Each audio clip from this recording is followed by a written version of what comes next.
মুহূৰ্তত এটা গুৰুত্বপূৰ্ণ খবৰ জনাই আছো ফুটবল খেলক লৈ দুটা দলৰ মাজত ভয়ংকৰ ঘটনা গাৰ নোম শিয়ৰি উঠা ঘটনা সংঘটিত হৈছে ক্ৰীড়াক্ষেত্ৰ পৰিণত হল ৰণক্ষেত্ৰলৈ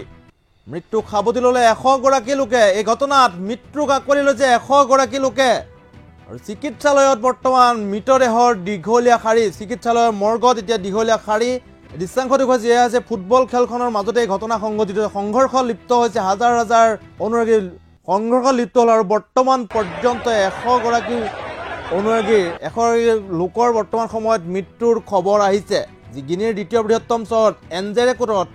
এনজেৰেকুৰত সংঘটিত হৈছে ভয়াবহ ঘটনা আৰু আহতসকলক ভৰ্তি কৰা হৈছে চিকিৎসালয়ত আৰু এগৰাকী চিকিৎসকে জনোৱা অনুসৰি বৰ্তমান পৰিস্থিতি অধিক ভয়াবহ হৈ পৰিছে চিকিৎসালয়ৰ ভিতৰত চকুৰে যিমান দূৰ পৰ্যন্ত থাকে সিমান দূৰলৈ কেৱল মাত্ৰ মৃতদেহৰ শাৰী উল্লেখ্য যে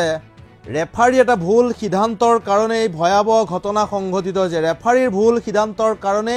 এই ভয়ংকৰ ঘটনা সংঘটিত হোৱাৰ খবৰ আহিছে